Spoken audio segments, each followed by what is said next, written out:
estudiar muy bien lo que significa el conceder el asilo a una determinada persona para después entonces tomar la decisión correspondiente.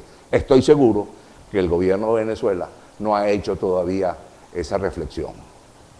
El otro tema que yo quería tratar en el día de hoy se refiere a la corrupción, a la lucha que anuncia el gobierno contra la corrupción. Anuncia una lucha denodada, una lucha sin tregua ni sin dar cuartel, pero hay hechos de corrupción que están siendo develados, pero son de escasa importancia. Los grandes problemas de corrupción que hay en el país y que se han dado a lo largo de los 14 años de este gobierno son de gran envergadura. Allí hay el tema del Plan Bolívar 2000, en donde hay muy fundadas sospechas de que hubo manejos indebidos de la cosa pública. Se conoce de gente que se enriqueció de la noche a la mañana y de una manera enorme a través de ese Plan Bolívar 2000. Ahí está el maletín de Antonioni, que todavía no se sabe qué pasó con el maletín, aun cuando ya se determinó que el maletín salió del hangar de PDVSA y el dinero de las arcas de PDVSA. La pregunta de la denuncia que hicieron tanto Giordani como la presidenta del Banco Central, que aquí durante el control de cambios se han apropiado indebidamente 20.000 millones de dólares por parte de empresas fantasma, por parte de empresas de maletín. ¿Dónde están las investigaciones sobre estos temas? ¿Dónde están las investigaciones para la presunta corrupción de personas, altos personeros vinculados con el gobierno y con el partido de gobierno y con algunas instituciones nacionales? ¿Qué ha pasado con el tema de Bandes, que en los Estados Unidos está presa una funcionaria de Bandes por estar utilizando de manera indebida los bonos de Bandes? ¿Dónde están esas investigaciones? Entonces, yo creo que vale la pena preguntarse cuán de verdad es esa lucha contra la corrupción. Sinceramente, ¿habrá posibilidades de acabar con ella y se habrán de tomar las medidas del caso? ¿Qué pasa, por ejemplo, con el fondo de pensiones de los funcionarios de PDVSA? Como ustedes recuerdan, el fondo de pensiones de los funcionarios de PDVSA fue objeto de un desfalco por gente vinculada con PDVSA, gente de la estructura interna de PDVSA, y allí no ha pasado absolutamente nada. Entonces, yo tengo que poner muy en tela de juicio cuál es la bondad y cuál es en verdad la real voluntad del gobierno para acabar con la corrupción. Porque para acabar con la corrupción, lo primero que hay que hacer para acabar con la corrupción es levantar todos aquellos controles que den lugar a que se produzca corrupción.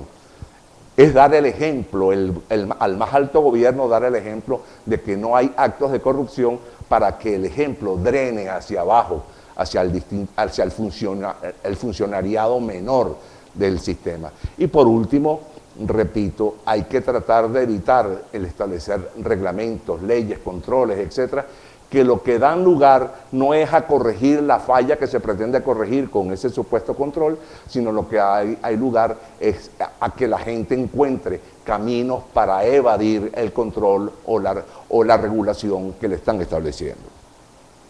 El otro tema, ya para finalizar esta mañana, que quería conversar es el tema sobre SICAP. El nuevo convenio cambiario que acaba de aprobar el Banco Central, que no es otra cosa que una nueva devaluación. Es una nueva devaluación porque, sin lugar a dudas, el precio de arranque de las subastas que va a llamar el gobierno a realizar ahora por sectores, el precio mínimo debe ser el precio de referencia del dólar legal, el de 6.30. Pero inmediatamente sobre ese dólar vendrán las ofertas, irán subiendo las ofertas en la subasta, con lo cual, de hecho, se va a producir una nueva devaluación del bolívar. Si a esto le agregamos que el gobierno está tratando de establecer un diferencial cambiario entre la tasa oficial de cambio versus la tasa resultante de la operación de subasta, es decir, el precio en que termine la subasta, la diferencia entre el precio de la subasta, el precio final de la subasta y el precio inicial de la subasta del dólar oficial serían ganancias cambiarias para el gobierno de Venezuela, con lo cual usaría la devaluación para enjugar los déficits que en este momento confronta el gobierno central. Entonces, desde el punto de vista de la racionalidad económica, esto es un exabrupto. Una vez más, se utiliza la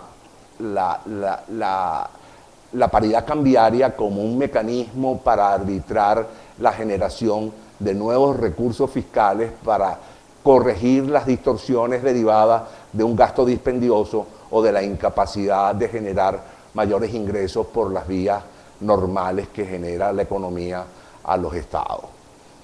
Por otra parte, el darle participación en este nuevo sistema al sector privado, bien sea a través de empresas o de personas naturales, indica una vez más la debilidad de las reservas internacionales de Venezuela. Los dólares que en este momento hay en reservas internacionales no alcanzan para satisfacer la demanda creciente que tiene el SICAD.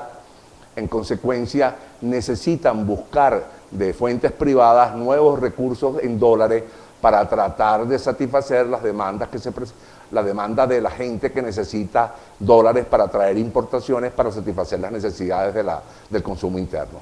Pero la pregunta que uno debería hacerse aquí, ¿estaría dispuesto una persona que sabe cuál es la cotización del dólar paralelo versus la cotización del dólar oficial? ¿Estaría dispuesta una persona a traer sus recursos en dólares y colocarlos en ese mercado para venderlos quizás a un precio inferior a la cotización del mercado paralelo? Pues yo no estoy muy seguro si la gente estaría dispuesta a hacerlo. Pero en todo caso, repito, el Estado se ve urgido y necesitado de los recursos que se encuentran en manos de los sectores privados.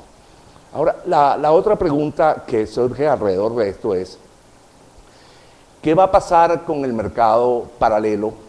¿Qué va a pasar con el mercado local? En fin, ya habíamos dicho que con el diferencial que se produce entre el cambio oficial y el cambio final de la tasa de cambio final de la subasta, el gobierno va a crear un fondo para el desarrollo de programas en moneda local, etcétera, etcétera, etcétera, cuyo único decidor de a dónde se colocan esos recursos va a ser el presidente de la República. Entonces estamos repitiendo exactamente el mismo esquema de Fonden, en donde no hay recursos en el Fonden y no se sabe dónde están esos recursos.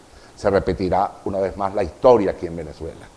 Y por el otro lado, de que afecte favorablemente al cambio paralelo en el sentido que abata el cambio paralelo, tampoco estoy seguro, porque todo depende de la política monetaria del gobierno.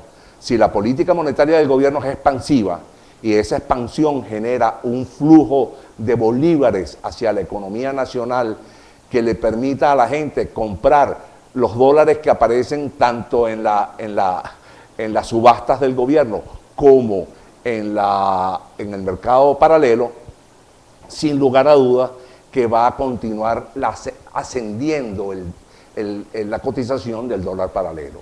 Si por el contrario tiene una política monetaria restrictiva, es posible pensar que en un momento dado sí se pueda por lo menos morigerar las tendencias a subir por parte del dólar paralelo.